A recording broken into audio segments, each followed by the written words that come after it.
ప్రాంతీయ party అధినేతల్లో YS జగన్‌కు ఉన్నంత ప్రజాదరణ మరే నాయకుడికి కనిపించదు.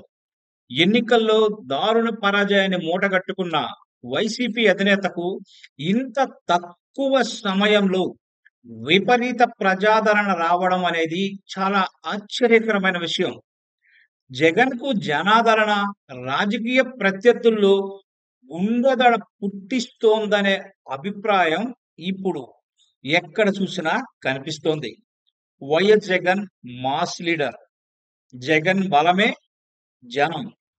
అధికారంలో ఉండగా జగన్ జనాన్ని పట్టించుకోలేదు. వాళ్ళతో కలవలేదు. కానీ సంక్షేమ పథకాలు, ఇతర అభివృద్ధి పనులు చేసి పెడుతున్నారని ఆలోచించారే తప్ప వారితో మానసికంగా దూరమైపోవడాన్ని పసిగట్టలేకపోయారు జగన్. అందుకే ఎన్నికల్లో భారీ మూల్యాన్ని చెల్లించుకోవాల్సి వస్తోంది. రాజకీయాలే కాదు, జీవితంలోనూ నిత్యం అనుభవాల నుంచి గుణపాఠాలు నేర్చుకుంటూ ఎవరైనా ముందుకు పోవాల్సిందే. ఇందుకు జగన్ కూడా అతీతమేమీ కాదు. నాంపల్లిలోని సిబిఐ కోర్టులో వ్యక్తిగతంగా హాజరయ్యేందుకు వెళ్లిన వైఎస్ జగన్‌కు భారీ జనాదరణ లభించింది. జగన్ ఎయిర్‌పోర్ట్‌కి వస్తున్నారని తెలిసి తండోపతండాలుగా జనం వచ్చారు. ఇది ప్రత్యర్థుల గుండెల్లో ఇప్పుడు రైళ్లు పరిగెత్తిస్తోంది. ఈ మధ్య కాలంలో జగన్‌కు జనంలో మళ్ళీ పూర్వపు ఆదరణ దక్కుతోందని వ్యతిరేక మీడియా అయితే పసిగట్టింది. అందుకే హైదరాబాద్‌లో జగన్ పర్యటనపై 3 రోజుల ముందు నుంచే వ్యతిరేక ప్రచారాన్ని మొదలుపెట్టింది. కానీ తాము చేస్తున్న ప్రతి వ్యతిరేక పని జగన్‌కు రాజకీయంగా లాభిస్తుందనే సంగతి మాత్రం మరిచిపోయింది ఆ వర్గం మీడియా. జనాదరణ లేని ఏ నాయకుడి రాజకీయ జీవితమైనా అస్తమిస్తోందని అర్థం చేసుకోవాలి.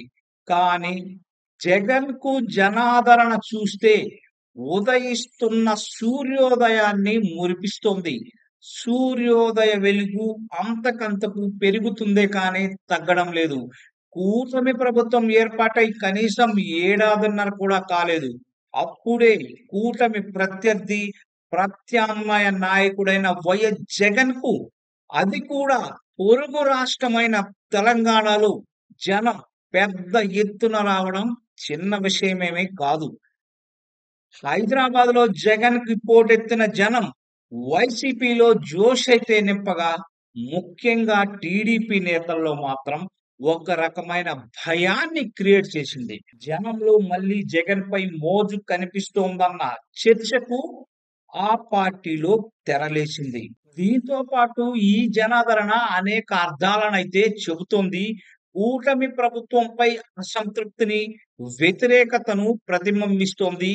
కూటమి పాలన ప్రజా వ్యతిరేక విధానాల్ని అవలంబిస్తుందనేందుకు జగన్‌కు లభించిన జనాదరణే నిదర్శనమని విశ్లేషకులు కూడా అభిప్రాయపడుతున్నారు. మరీ ముఖ్యంగా పిచ్చి పట్టినట్టుగా జగన్‌పై దుష్ప్రచారం చేస్తున్న టీడీపీ అనుకూల మీడియా వైఖరిని జనం ఇప్పుడు అసహ్యించుకునే పరిస్థితి కనిపిస్తోంది. రానున్న రోజుల్లో ఏపీలో జగన్ పాదయాత్ర చేపట్టి రోడ్డుపైకి వస్తే జనమే జనం, జనమే జగన్ అని చెప్పక తప్పదు. ఈ జనాదరణే జగన్‌కు 1000 ఏనుగుల బలం. కూటమిపై పోరాటానికి జనం ఇస్తున్న మద్దతే కొండంత బలం అని చెప్పక తప్పదు జగన్‌మోహన్ రెడ్డికి. సో, మున్ముందు టీడీపీ ఈ అంశాలన్నీ పరిగణలోకి తీసుకొని ముందుకు వెళ్తే తప్ప దానికి భవిష్యత్తు ఉండేలా కనిపించడం లేదు.